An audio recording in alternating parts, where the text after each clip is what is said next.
Okay, so let's get right into it.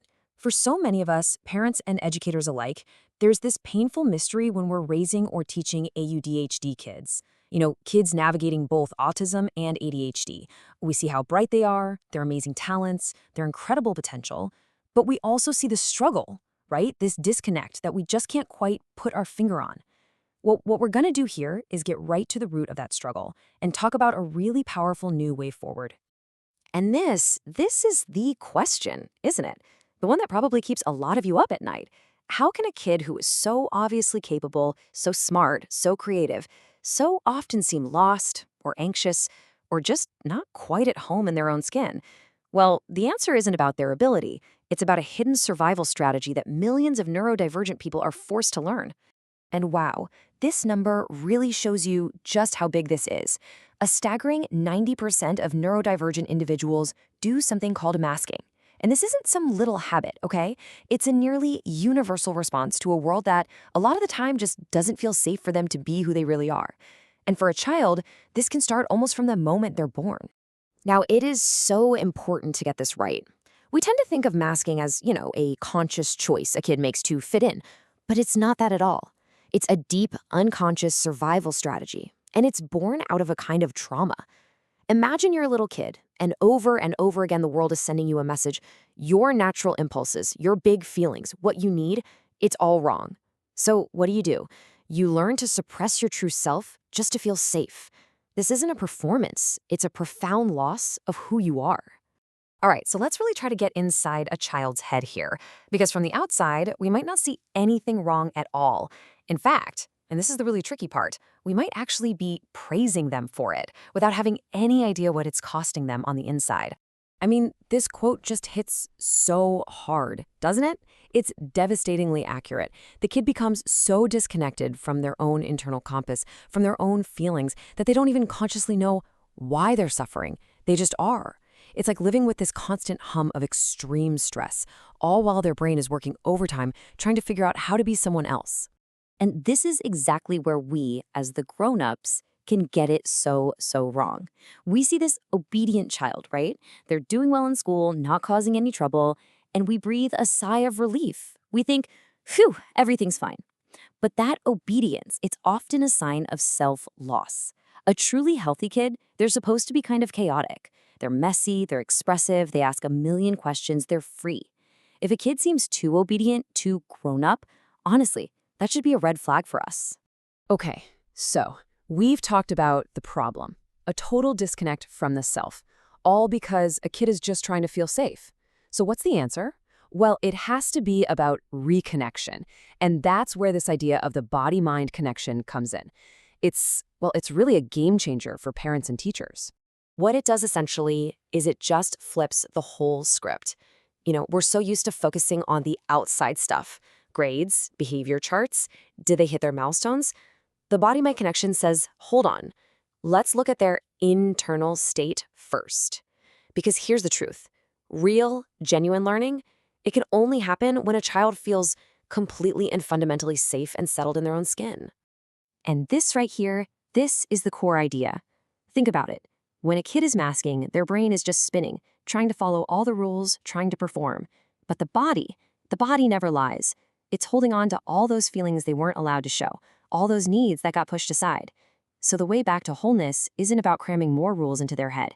It's about making them feel safe enough to finally start listening to their body again. Okay, so you might be thinking, this sounds good, but how does it actually work? Well, the theory lays out this really natural progression, breaking it all down into 3 simple connected stages. As you can see, it's a step-by-step process, and everything starts with step 1, connection to self. That is the bedrock. It's totally non-negotiable. Because, how can a child connect with other people or with the world in a healthy way if their connection to themselves is broken? They can't.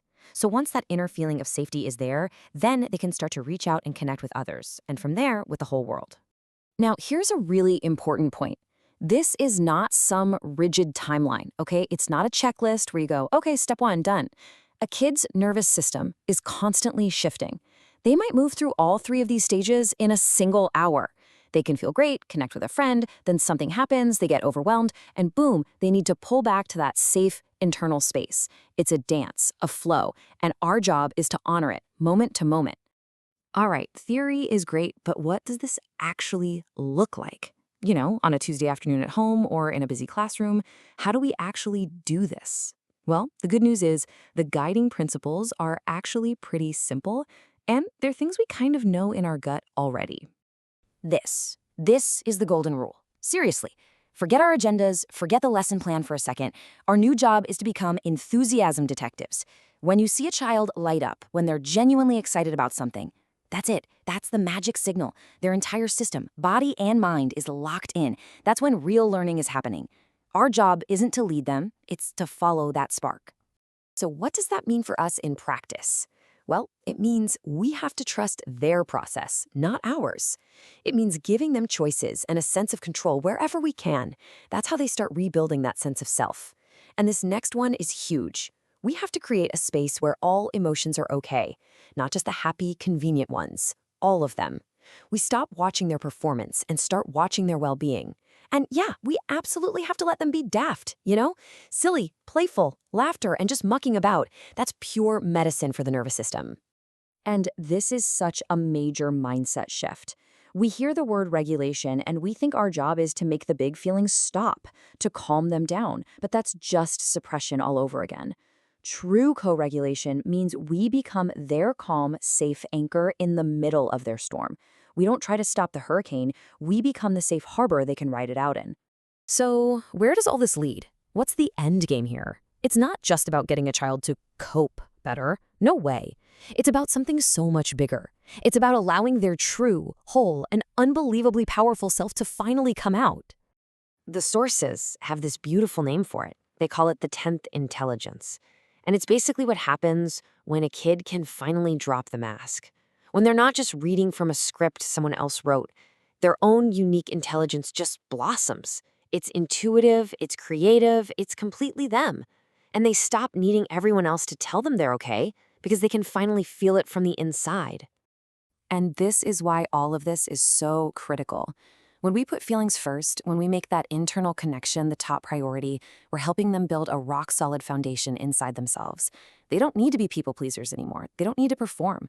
And listen, this isn't just about making childhood a little nicer. This is about setting them up for a lifetime of real, durable mental and physical health. So I just want to leave you with this one last question to think about. For so long, our whole approach has been about trying to fix or correct the behaviors we see in AuDHD kids. But what if we've had it backwards this whole time? What if our only job, our real job, is just to create a space that feels so incredibly safe, so full of acceptance, that the brilliant, amazing, whole kid who's been there all along finally feels like it's okay to come out?